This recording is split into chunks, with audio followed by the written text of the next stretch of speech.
Hi everyone, আশা করি সবাই ভালো আছেন। শিরোনাম দেখে বুঝতে পারতেছেন আজকে আমরা কী নিয়ে আলোচনা করব।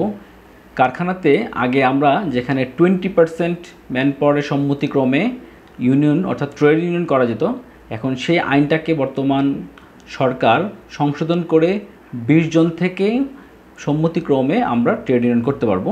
সেই নিয়ে আজকে আমরা আলোচনা করব। তো আজকে 24 অক্টোবর 2025 13টা 1 মিনিটের প্রথম আলোয় প্রকাশিত একটি সংবাদ মাধ্যমে আমরা জানতে পারি যে সরকার এই আইনে একটা বেশ পরিবর্তন এনেছে। তো কি পরিবর্তন এবং সেই ক্যালকুলেশনটা কিভাবে হবে চলুন আমরা জেনে নিই।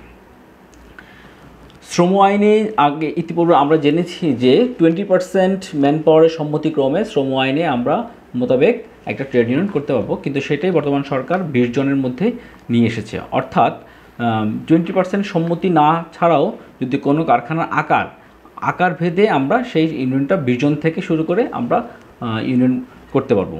সেই আকারটা যদি হয় যে কারখানা আকার 20 থেকে 40 জন শ্রমিকের কথা বলা হয়েছে, যেমন কোনো কারখানা 20 থেকে 300 শ্রমিক থাকলে 20 জন, অর্থাৎ 20 থেকে 40 জন শ্রমিকের আপনার কনসার্ন লাগবে ইউনিয়ন করতে গেলে। তাহলে 20 জন কারা, 50 জন কারা, বা 200 জন কারা, বা 400 জন কারা, অর্থাৎ যেই কারখানার 20 থেকে 300 জন শ্রমিক থাকবে তাদের জন্য 20 জন শ্রমিকের যদি কনসার্ন থাকে তাহলেই ট্রেড ইউনিয়ন করা যাবে।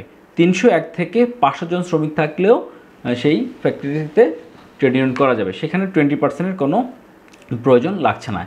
এই সংশোধনীটা বর্তমান সরকারের প্রধান উপদেষ্টা ডক্টর মোহাম্মদ ইউনূস সম্মিলিত একটা আলোচনা সভার মাধ্যমে এবং brigadier general M Shakhawat Hossain গত 1 বছর ধরে এই বিষয়টাকে নিয়ে কাজ করার পর শ্রমিক ইউনিয়ন, মালিকপক্ষ, বিজিএমই সকলের সাথে আলোচনা করে বিষয়টা একটা চূড়ান্ত ইয়েতে চলে এসেছে।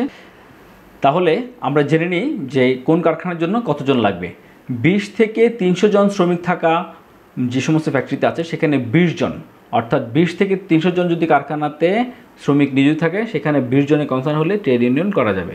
301 থেকে 500 জন যেখানে শ্রমিক আছে সেই ক্ষেত্রে 40 জন হলেই ট্রেড ইউনিয়ন করা যাবে। 501 থেকে 1501 থেকে 1500 জন যে ফ্যাক্টরিতে আছে সেখানে 100 জন হলেই ট্রেড ইউনিয়ন করা যাবে। 1501 থেকে 3000 পর্যন্ত 300 জন, 1501 থেকে 3000 পর্যন্ত 300 জন, এবং 3001 থেকে ততোধিক, অর্থাৎ এর বেশি যত শ্রমিক থাকবে সেই ক্ষেত্রে 400 জন শ্রমিকের সম্মতিক্রমে ট্রেড ইউনিয়ন করা যাবে। 3001 থেকে যতই থাকুক, 4000 5000 যাই থাকুক না কেন, সেক্ষেত্রে আপনার 400 জন শ্রমিকের সম্মতিক্রমে আপনার ট্রেড ইউনিয়ন করা যাবে। সেক্ষেত্রে 20%-এর কোনো আপনার আগের যে ইয়েটা ছিল সেটা লাগবে না। এই অধ্যাদেশ অনুযায়ী একটি কারখানা সর্বোচ্চ ট্রেড ইউনিয়ন হতে পারবে এখন পর্যন্ত 5টি, বর্তমান নিয়মে 3টি। ট্রেড ইউনিয়ন সংখ্যা একাধিক হলে নির্বাচনের মাধ্যমে যৌথ দর কষাকষি দল বা সিবিএ আমরা যদি একাধিক ট্রেড ইউনিয়ন হয় আপনার কারখানায়, তাহলে সেটা সমন্বয় করার জন্য আপনাকে নির্বাচনের মাধ্যমে আপনার তাকে সিবিএ নির্বাচিত করতে হবে। তবে এই ক্ষেত্রে আমি যদি একটু বলি আপনাদেরকে, এইটা আমি সরকারকে অ্যাপ্রিসিয়েট করি এই একটা ডিসিশন আসার জন্য, এবং কারখানার মালিকপক্ষে যারা আমরা বিভিন্ন জায়গায় কাজ করতেছি সেই সমস্ত মালিকপক্ষের জন্য আমার যেটা পরামর্শ থাকবে যে আমরা অংশগ্রহণকারী কমিটি যাদেরকে নিয়ে আমরা এতদিন কনসার্ন ছিলাম তাদের ক্ষেত্রে যে কী হবে, আমরা অংশগ্রহণ কমিটি আমাদের সাথে খুব ফ্র্যাঙ্কলি হয়ে গিয়েছে বিকজ অফ দ্য ম্যানেজমেন্টের পজিটিভ কনসার্ন। সো ইউনিয়নকে আমরা খুব পজিটিভলি কনসার্ন নিয়ে নিই যাতে করে ইউনিয়নের সাথে আমরা খুব ফ্র্যাঙ্কলি আচরণ করব।